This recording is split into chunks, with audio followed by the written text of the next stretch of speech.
कल्याण। अब बाल कल्याण हो गया, अब हम लोग महिला कल्याण पर चले। किस दिन चैप्टर बनेगा पुरुष कल्याण? बनेगा नहीं है? हाँ, हमारे देश में महिलाओं की कल्याण की बात होती है, लेकिन विकसित देशों में महिलाओं के कल्याण की बात नहीं होती है, वहाँ सबके कल्याण की बात होती है। ऐसा इसलिए कि हमारे देश में सदियों से पुरुषों द्वारा महिलाओं का शोषण किया गया है। चाहे वह घर में सिर्फ 4 दीवारी के अंदर रखना, पर्दे में रखना, घर में सिर्फ खाना बनाने का काम करेगी, इसके अलावा कुछ नहीं करेगी। लेकिन समाज बदला है। देखेंगे हमारे देश में वैदिक काल से लेकर के आज तक की स्थिति को देखा जाए तो महिलाएं को हम सिर्फ क्या कहते हैं कि सृष्टि की जननी होती है। इसके अलावा हमने उसकी कोई मर्यादा को हमने बताया नहीं कि उनकी और भी काम है। सिर्फ पुरुष काम करेंगे, महिलाएं घर में खाना बनाएगी, खाएगी। देखेंगे हमारे देश में या बहुत से शासक रहे हैं। वैदिक काल में महिलाओं के सम्मान था, बहुत सम्मान था महिलाओं को। लेकिन आप देखेंगे कि मुगल काल आते आते महिलाओं की स्थिति बहुत खराब हो गई। मुगल काल में महिलाओं का सिर्फ जो उपयोग जो किया जाता था वह एक तो खाना बनाने का, दूसरे विलासता संबंधी भोग विलास की वस्तु समझने लगे। एक एक राजा जो है देखेंगे 100-100 गो शादी करते थे, 50-50 शादियाँ करते थे। ये जो है ये उनकी मानसिक विक्षिप्ति थी। लेकिन क्या करेंगे, राजा राजा होता है। उसके बाद से फिर अंग्रेजों का काल आया। अंग्रेजों में महिलाओं की स्थिति में सुधार आई, जैसे सती प्रथा पर रोक लगाना, विधवा पुनर्विवाह, ये इस पर जो है आप देखें। उसके बाद समाज सुधारकों द्वारा भी देखेंगे, औपनिवेशिक काल में ही समाज सुधारकों द्वारा, राजा राम मोहन राय द्वारा, ईश्वर चंद्र विद्यासागर द्वारा या अन्य जितने भी जो समाज सुधारक थे वो भी महिलाओं के दशाओं में सुधार के लिए प्रयास किए। जब देश आज़ाद हुआ तो हमारे भारतीय संविधान में भी महिलाओं को स्थान मिला। फिर देखेंगे समय समय महिलाओं का विकास हुआ, उनके लिए स्कूल खोले गए, उनके लिए कॉलेज खोले गए। तब कुछ दिनों के बाद सरकार ने देखा कि अभी भी पुरुषवादी मानसिकता बनी हुई है, तो 90 के दशक में आप 1993 में 92-93 में पंचायती राज अधिनियम आया और महिलाओं को सशक्त करने का प्रयास हुआ राजनीतिक रूप से। पहली बार पंचायत चुनाव में जो है उनको 33% आरक्षण देने की बात हुई, जो वर्तमान में बहुत से राज्य सरकारें 50% आरक्षण दी है। बिहार में 50% आरक्षण मिला है। इसी तरह से देखेंगे महिलाओं के विकास के लिए हुआ क्या कि लिंग परीक्षण होता था कि पुरुष बच्चे को जन्म देना है, महिला बच्चे को नहीं देना है। इसको 1994 में जो है लिंग परीक्षण निषेध कानून बनाई गई 1994 में। तब से ये कानून थोड़ा सख्त रहा, क्योंकि अब डॉक्टरों का भी सहयोग इसमें मिला तो जांच कम हुआ। दूसरी बात देखेंगे आप 1996 में पहली बार संयुक्त मोर्चा की सरकार HD देवगौड़ा द्वारा महिलाओं को 33% आरक्षण देने की बात कही गई विधानसभा और लोकसभा के चुनाव में। लेकिन कुछ कारणों से जो है एक दूसरे पर आरोप प्रत्यारोप लगा करके अभी तक बिल को ठंडे में रखा गया। सरकारें आती है जाती है, लेकिन 98 और आज 21 करीब कितने दिनों 25 साल हो गया। 25 वर्षों में बहुत से, अभी देवगौड़ा जी जिंदा है क्योंकि वहाँ के CM भी रहे हैं कर्नाटक के, उनके बेटा भी CM वहाँ रह चुके हैं। उनको जो है गरीबों का मसीहा कहा जाता था। आप लोग शायद नहीं पढ़े होंगे। HD देवगौड़ा को गरीबों का मसीहा कहा जाता था। क्योंकि वो मुख्यमंत्री काल में गरीबों के लिए बहुत काम किया था। और उसी आधार पर जब 1996 में हंग पार्लियामेंट हुआ तो उसमें किंग मेकर के रूप में आपके बिहार के मिस्टर लालू प्रसाद यादव जी उनको पीएम बनाए। वो चाहते तो लालू प्रसाद यादव भी पीएम बन सकते थे क्योंकि इनके पास सीट था ज़्यादा, लेकिन गठबंधन की सरकार थी, उनको पीएम बनाया गया। उसमें देखेंगे उनको उस समय उनको मौनी बाबा भी कहा जाता है। एक आध फिर क्वेश्चन भी पूछा है, मौनी बाबा कहा जाता है उनको। क्यों मौनी बाबा कहा जाता है? तो नीचे मुड़ी और उंघाते रहते हैं, उंघाते रहते हैं। अब मुड़ी नीचे इसलिए उनको मौनी बाबा कहा जाता है। 1996 के दशक में मौनी बाबा का चर्चा बढ़ी थी और उन्होंने महिलाओं के लिए एक कदम उठाया, लेकिन हुआ क्या कि बिल आया लेकर पार्लियामेंट में, लेकिन उसमें जो है अडंगा लगा दिया लोग। अडंगा दो तरह से लगा। देखेंगे किसी भी बिल पारित करने के पीछे मानसिक होती है लोगों की कि आपकी मानसिकता क्या है। एक ही विषय वस्तु पर जो है दो विचार हो सकते हैं, जिसे द्वैतवाद कहते हैं। भूगोल में उसको द्वैतवाद कहते हैं। एक ही विषय वस्तु पर दो विचार होना। एक पक्ष था कि नहीं, महिलाओं के लिए आरक्षण दिया जाए, ये सब लोग कहता था।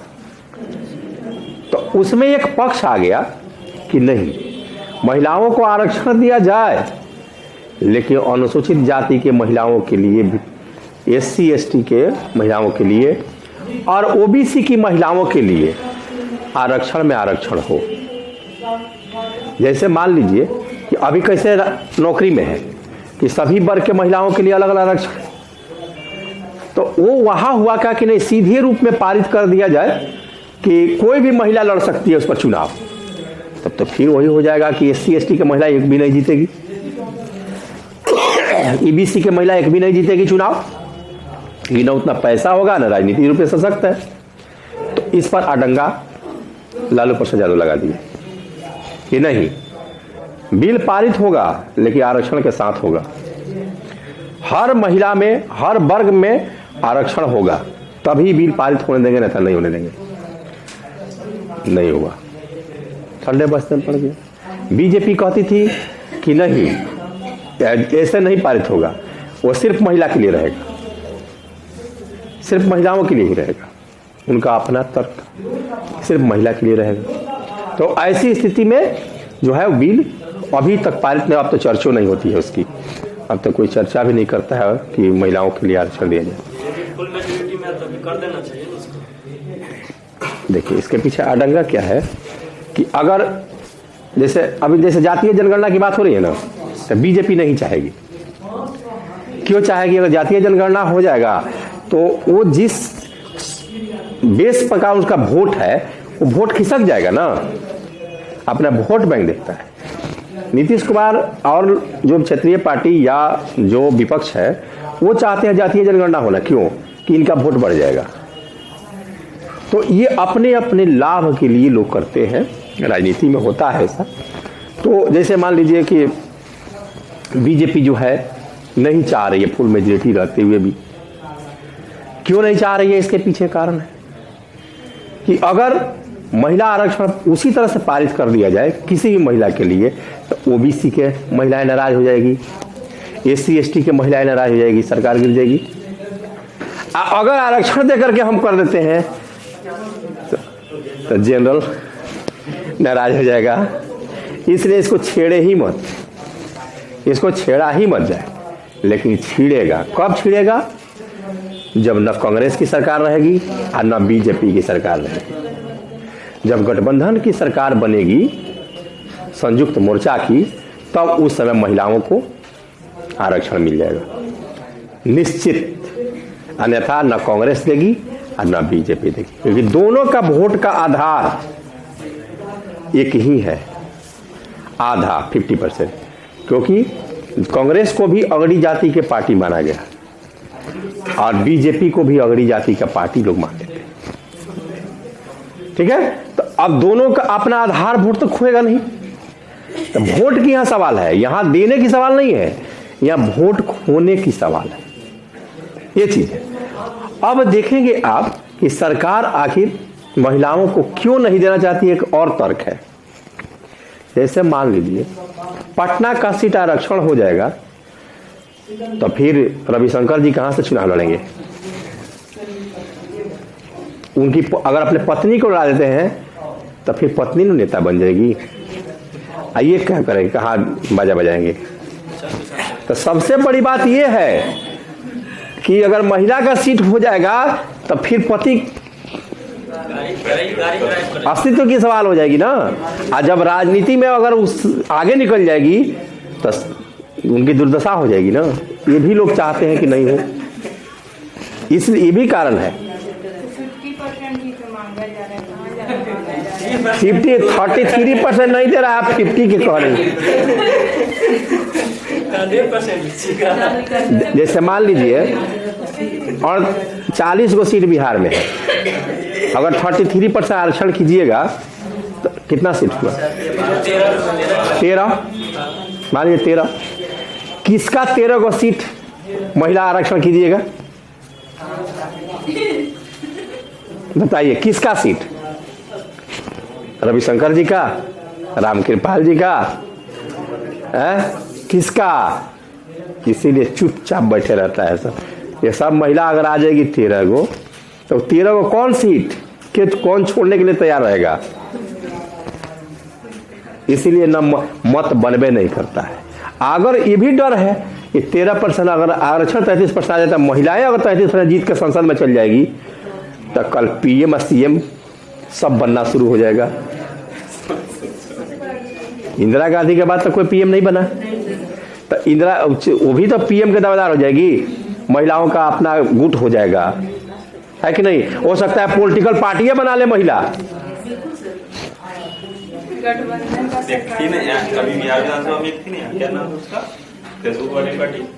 हाँ अच्छा, पुष्पम प्रिया, पुष्पम प्रिया वो तो खैर झूठो मूठो वोट वोट था नहीं, क्या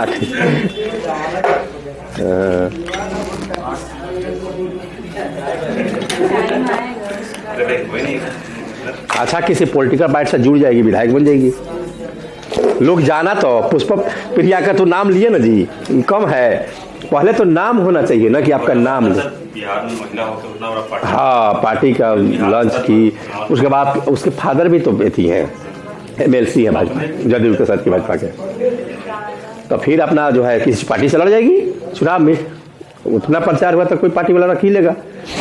तो आप देखेंगे कि अब महिलाओं के बारे में, हाँ फिर जो है महिलाओं के उत्थान के लिए 2005 के बाद बिहार में, खासकर बिहार की महिलाओं में क्रांति लाने का काम माननीय मुख्यमंत्री नीतीश कुमार ने किया। इन्होंने महिलाओं पर विशेष ध्यान दिया कि आरक्षण 16 में आरक्षण आया, 15-16 में, लेकिन आरक्षण दिया इन्होंने।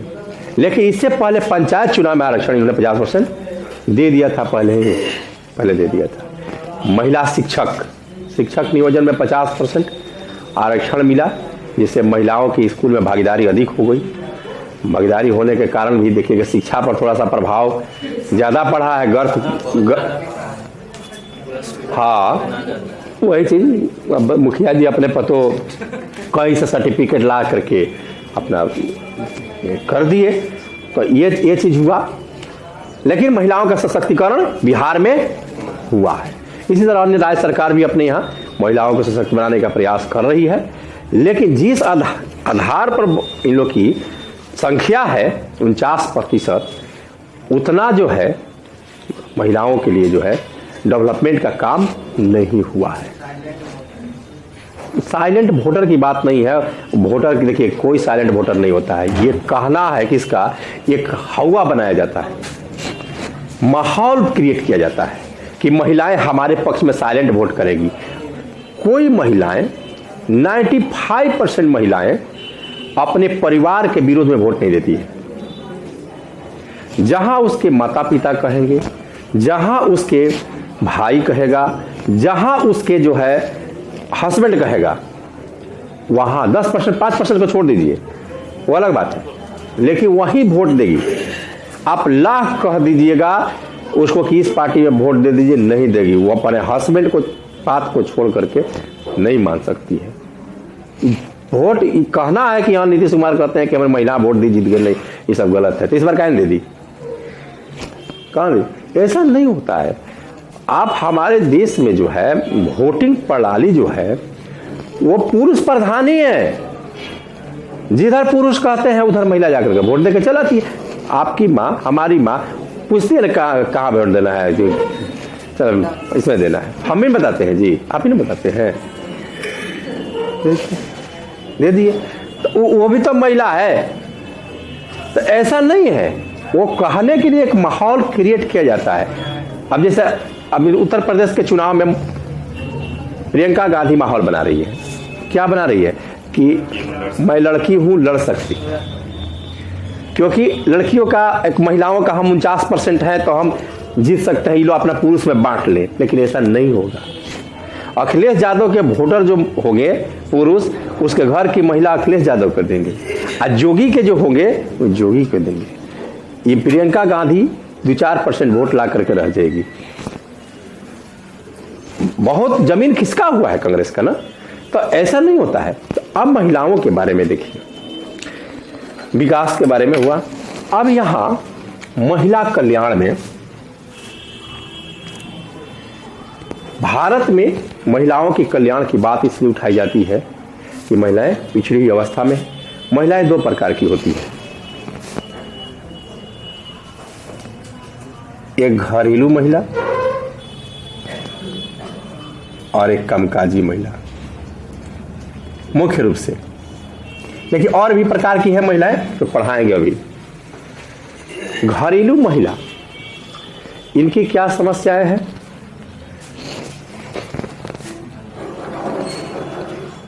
आर्थिक पर निर्भरता,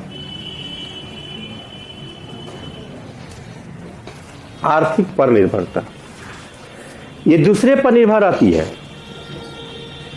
बचपन में माता पिता पर, यौवन अवस्था में पति पर, बुढ़ापा में पुत्र पर, पुत्री पर। ये इनकी जो है आर्थिक पर निर्भरता बहुत है। दूसरे, स्वास्थ्य, स्वास्थ्य की गंभीर समस्या है।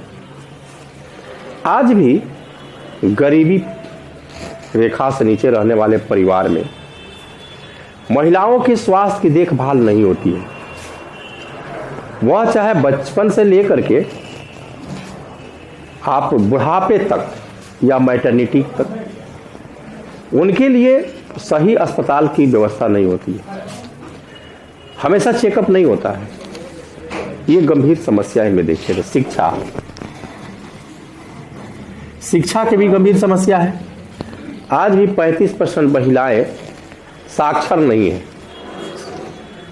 65 पॉइंट कुछ है। ये महिलाएं भारत में साक्षरता में है, लेकिन सही तरीके से पढ़ी लिखी हमको लगता है 10% से ज़्यादा नहीं होगी, जिसको समझ है। बाकी जो है पढ़ लिया, 8वां 7वां सबको जोड़ लेता है, साक्षर है। तो आप देखेंगे ये शिक्षा की गंभीर समस्या है। इसके अलावा देखेंगे दहेज प्रथा। इन महिलाओं को दहेज प्रथा की गंभीर समस्या है। जो घरेलू महिला है उनकी शादी जो होती है बिना दहेज के नहीं होती है, चाहे वह गरीब घर की महिला हो या अमीर घर की, बिना दहेज दिए शादी नहीं होगी। दहेज की समस्या है। देखेंगे प्रताड़ना या घरेलू हिंसा।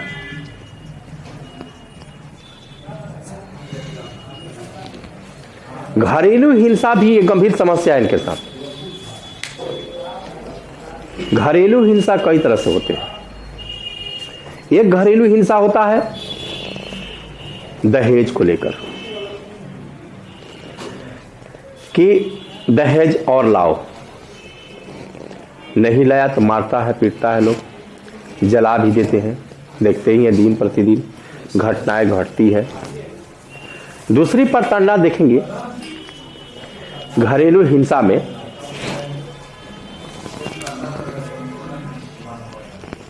एक तो दहेज के लिए मारना,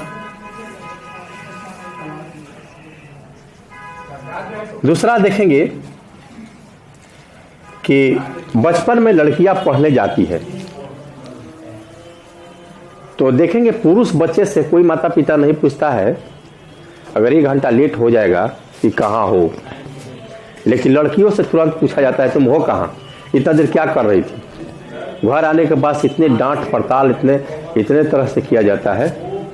ये आज भी है, आज भी ये है कि लड़कियों से पूछता है थोड़ा सा लेट होगा, अभी तक तुम क्या कर रही हो। लेकिन अगर लड़का है, पुरुष है, उससे कोई पूछताछ करता है। एक बार कहता है आए लेट हो गया, ऐसे बोल दे है जी, नहीं लेट हो गया, ऐसे हो गया, वैसे हो गया। लेकिन लड़की अगर कहेगी कि हम ट्रैफिक में फंस गए, तुम्हारे लिए ट्रैफिक था, कई तरह के प्रश्न का जवाब देना पड़ता है। ये भी एक प्रताड़ना के अंतर्गत ही आता है। और साथ ही आप देखेंगे कि अगर खर्च बचपन में माता पिता देते हैं, वो भी पूछते हैं कि बहुत ज़्यादा खर्च हो गया। यौवन अवस्था में पति देता है तो वो भी बड़ा आजकल खर्च हो गया, ये भी होता है। क्या है इतना खर्च कर दी, ये भी होता है। गरीब परिवार में तो मारपीट लात जुतम सब हो जाता है। हाँ इतना क्यों खर्चा कर दी, मैं कह गई तो इतना खर्चा कैसे हो गया, सब तुम्हारा घर वाला ले लिया, ये हो गया, तरह तरह की बातें होती रहती। उसी तरह से आप देखेंगे बुढ़ापा में भी माँ आजकल बड़ा खर्च कर रही है, बच्चे कहते हैं। तो ये प्रताड़ना जो है उनको हर तरह से झेलना पड़ता है घरेलू महिलाओं का। और इनमें देखेंगे अब एक है कामकाजी महिला, इनकी अलग समस्या है। कामकाजी महिला का क्या समस्या है कि सबसे बड़ी समस्या इनकी है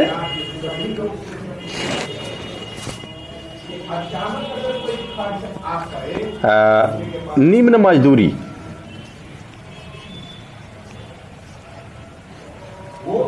यातायात,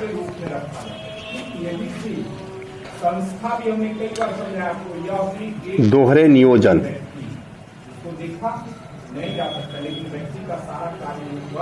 मनोरंजन।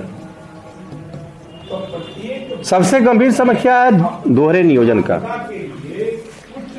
2 तरह के काम करती है। सुबह में बच्चों को तैयार करना, स्कूल भेजना, फिर ऑफिस जाना, फिर शाम में आना, वही काम करना। पुरुष होते हैं काम करते हैं, आते हैं ऑफिस से तुरंत टीवी लगा करके, फिर बेचारी को दिया चाय लगा लाओ जी, चाय पिलाओ लाओगी उसी को, ये ना कि भाई वो भी तो आई है, काम ही करके आई है। अच्छा ठीक चलिए चाय हो गया, दोहरा नियोजन हो गया। 2 प्रकार के काम करना उसको पड़ता है।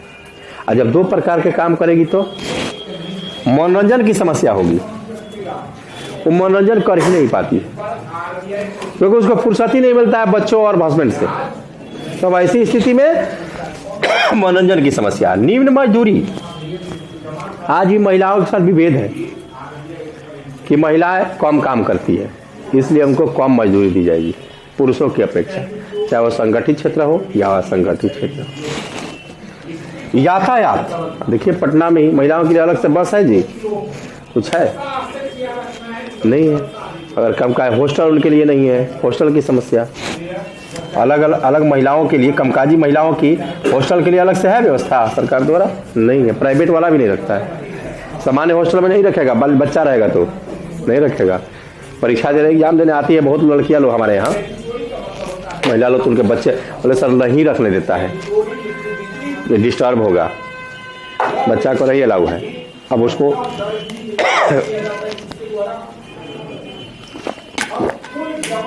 अगला दहेज।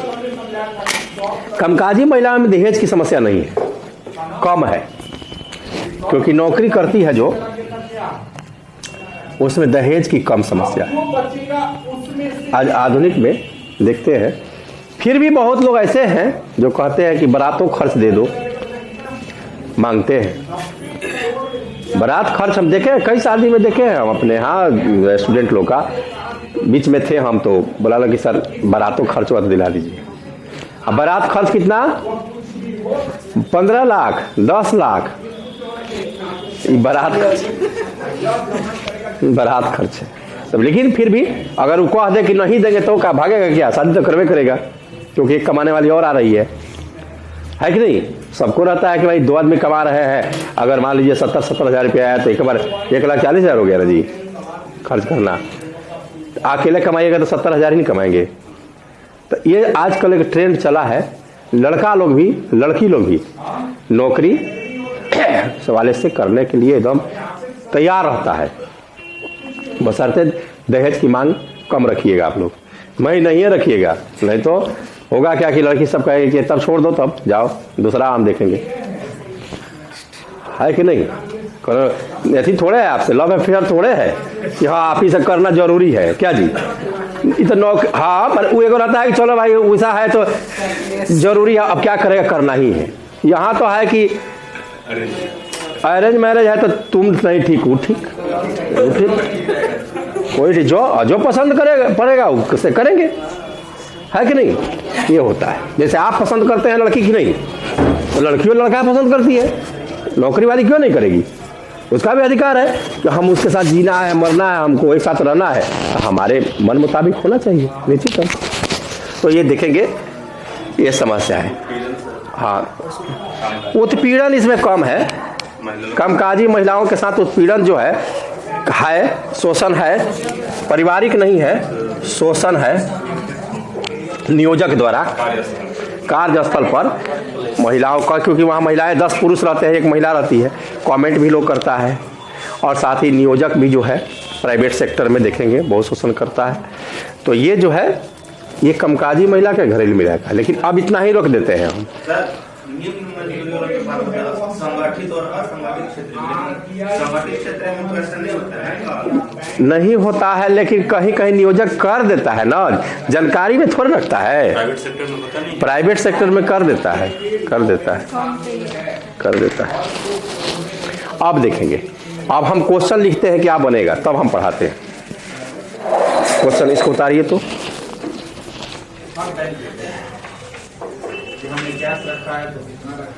महिला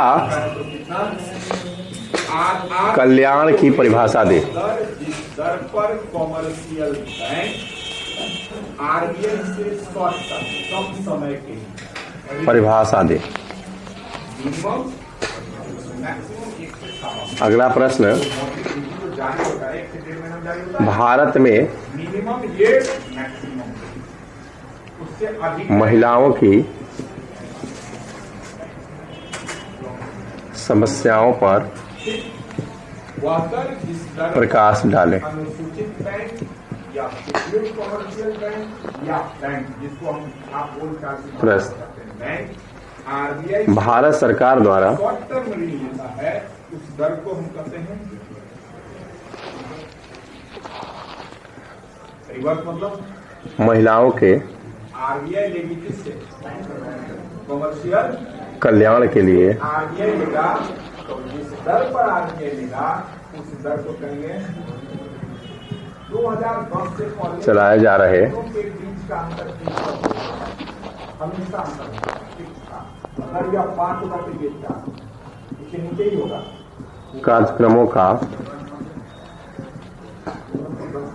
मूल्यांकन करें। जैसे मान लीजिए हम आप बैंक से लेते हैं लोन, तो अधिक परसेंट देता है कि नहीं देता है, लेकिन बैंक हमसे देता है,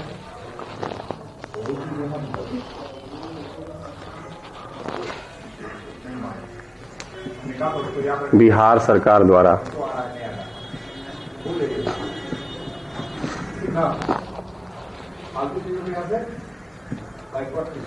महिलाओं के और महिला परिवर्तित कल्याण के लिए समझ गए।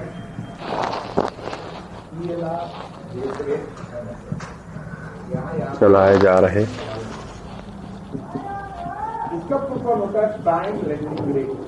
कार्यक्रमों का यही हो गया है देश देश या यहाँ है देश देश मूल्यांकन करें।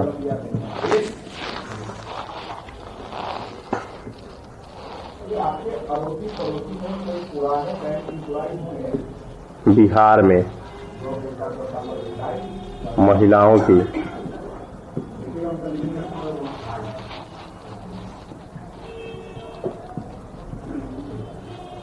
वर्तमान स्थिति पर प्रकाश डाले। पटना में कोई बैंक है तो उसको पैसे की आवश्यकता होगी तो दूसरे बैंक से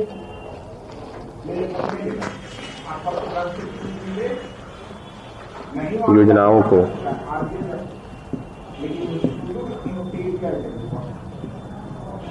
सुदृढ़ करने के लिए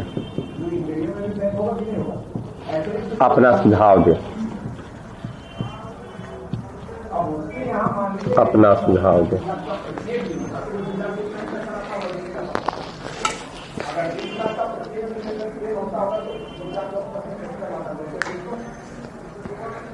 मान लिया अचानक इसके पास कोई ऐसे व्यक्ति आ गया जिनका जमा है